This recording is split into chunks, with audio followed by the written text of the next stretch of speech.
Everyone, आज हम बात करेंगे मसल्स और टेंडन्स के बारे में। तो मसल्स में देखते हैं, पहले तो मसल्स के टाइप्स देखेंगे, उसके बाद उसके पार्ट्स और मसल्स की कनेक्टिविटी और कवरिंग, और मसल्स में कितने अरेंजमेंट होते हैं, कितनी मसल्स होती हैं, और बॉडी में सबसे बड़ी मसल छोटी मसल कौन कौन सी है, आइए बात करते हैं। तो सबसे पहले तो मसल्स क्या होती है। तो मसल्स एक सबसे पहले मस्कुलर सिस्टम जो वर्ड आया है वो कहाँ से आया है। तो टिश्यू को डिवाइड किया गया 4 पार्ट में। सबसे पहले एपिथेलियल टिश्यू, कनेक्टिव, मस्कुलर और नर्वस। तो आज हम सिर्फ मस्कुलर टिश्यू के बारे में बात करेंगे। तो मस्कुलर टिश्यू, इसका मतलब यानी मसल। तो मसल क्या है? तो मसल एक कॉन्ट्रैक्टाइल पार्ट है। मसल एक कनेक्टिव टिश्यू है जो कि कॉन्ट्रैक्ट करता है और मूवमेंट कराता है। तो देखिए, इसका जो क्लासिफिकेशन है वो 3 तरीके का है। तो मतलब इसका मतलब कि मसल जो होती है वो 3 तरह की होती है: स्केलेटल मसल, स्मूथ मसल और कार्डियक मसल। तो सबसे पहले बात करते हैं स्केलेटल मसल के बारे में। तो स्केलेटल मसल जो है, इसको स्ट्राइटेड, स्ट्रिप्ड और वॉलेंट्री मसल भी कहा जाता है। तो ये जैसे नाम से समझ में आ रहा है, स्केलेटल यानी स्केलेटल सिस्टम पे अटैच्ड होगी, यानी कि कंकाल तंत्र पे, यानी जो जितनी हड्डियां हैं उसके ऊपर ऊपर जो मसल है उसको बोलेंगे स्केलेटल मसल। और दूसरा नाम इसका है वॉलेंट्री, यानी वॉलेंट्री मतलब अपने इच्छा के अनुसार जो काम करती हैं उसको बोलते हैं वॉलेंट्री मसल। और दूसरी है स्मूथ मसल। तो स्मूथ मसल जो होती है वो बॉडी के अंदर होती है, यानी विसरा में, यानी इंटरनल ऑर्गन्स में प्रेजेंट होती है अंदर, जैसे स्टमक हो गया, गॉल ब्लैडर है, किडनी की जो मसल होती हैं, जीआईटी की मसल जो होती हैं, वो सब स्मूथ मसल में आती हैं। और तीसरी होती है कार्डियक मसल। तो कार्डियक का मतलब होता है हार्ट। तो हार्ट की जो मसल होती है, मायोकार्डियम, एंडोकार्डियम, पेरिकार्डियम, तो ये कार्डियक मसल होती है। तो ये जो पहली मसल है स्केलेटल मसल, वो क्या है? वॉलेंट्री मसल, यानी हम जब चाहेंगे तभी वो कॉन्ट्रैक्ट करेगी और रिलैक्स करेगी। बाकी जो हमने 2 मसल पढ़ी, स्मूथ मसल और कार्डियक मसल, वो क्या है? इनवॉलेंट्री मसल है। तो आइए बात करते हैं इनके पार्ट्स के बारे में कि मसल्स के कितने कैसे पार्ट्स होते हैं। तो देखिए, मसल्स के 2 पार्ट होते हैं। पहला ओरिजिन, दूसरा इंसर्शन।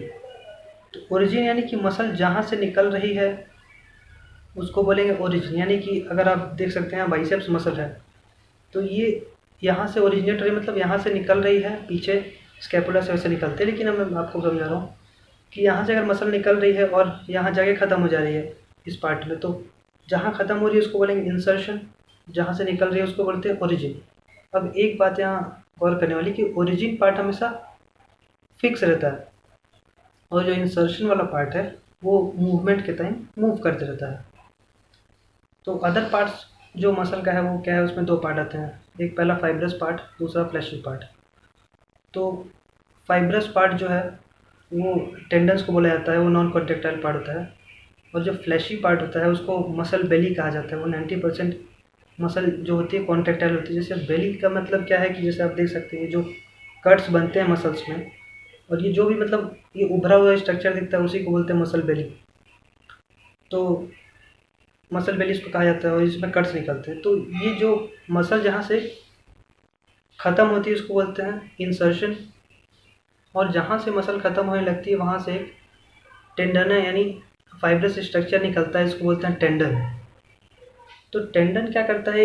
एक मसल को दूसरे, मतलब मसल को बोन से जोड़ता है, मसल को बोन से कनेक्ट करने का काम करता है टेंडन, यानी ये एक कनेक्टिव टिश्यू है। अच्छा, तो अब आते हैं मसल के। अच्छा, टेंडन का बात है तो टेंडन में एक और चीज़ कि कभी कभी टेंडन्स क्या होते हैं? फ्लैट हो जाते हैं। तो फ्लैट टेंडन को बोलते हैं एपोन्यूरोसिस। तो aponeurotic end of the muscle is called flattened tendon. तो अच्छा, आगे चलते हैं। तो आगे क्या है कि मसल्स की कवरिंग होती है। तो muscles, each muscle is covered by thousands of fibres called myofibrils.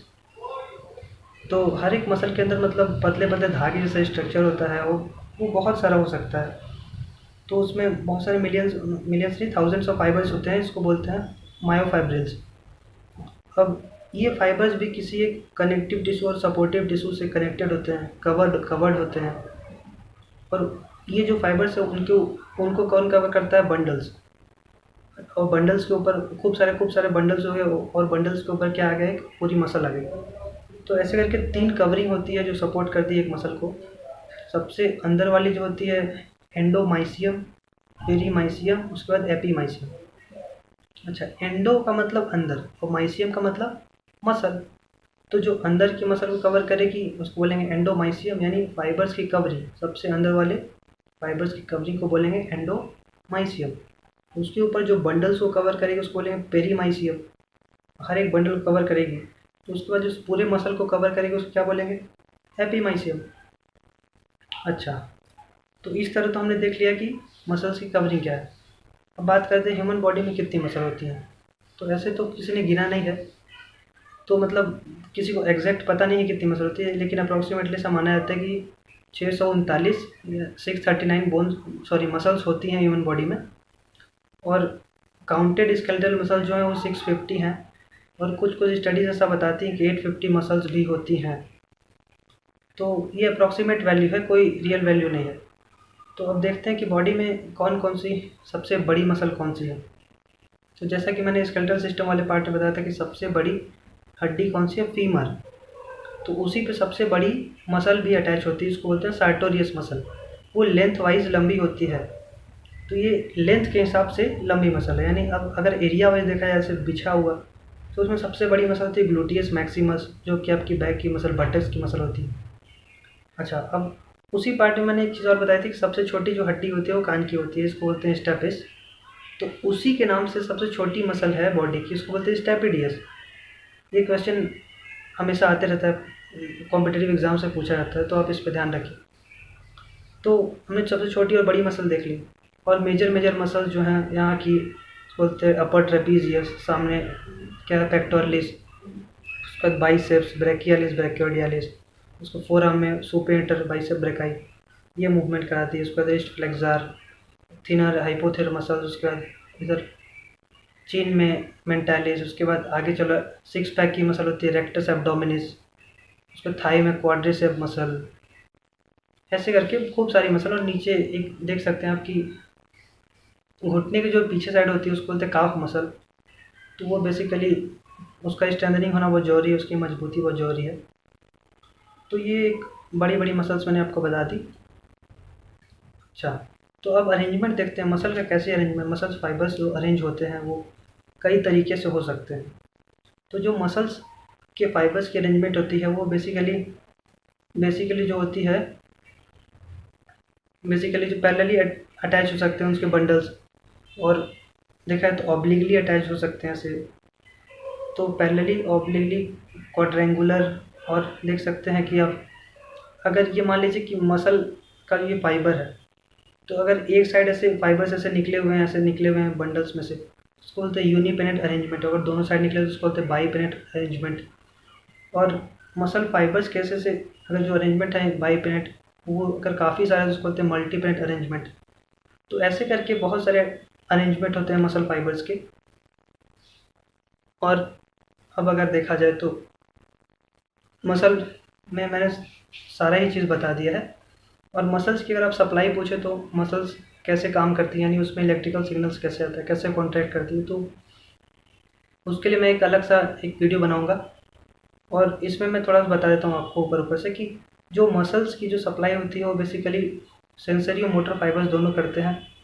वो नर्व्स के द्वारा सप्लाई होती है, सेंसरी दोनों और मोटर नर्व। और मोटर नर्व जो होता है 90% सप्लाई करता है मसल को, और 10% सप्लाइड बाई सेंसरी नर्व।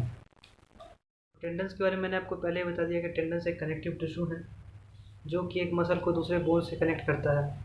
तो टेंडन्स का है देखिए रप्चर देखने मिलता है बेसिकली ओल्ड एज पेशेंट में, जब वो ऐसे फॉल कर जाते हैं या ऐसे फिसल जाते हैं तो टेंडन्स का जो है रप्चर हो जाता है। तो इस वीडियो में मैंने समझाया कि मसल और टेंडन्स क्या होते हैं। और नेक्स्ट वीडियो में ऐसे ही एक ज़बरदस्त वीडियो के साथ आऊँगा, और मिलते हैं नेक्स्ट वीडियो में। Thanks for watching.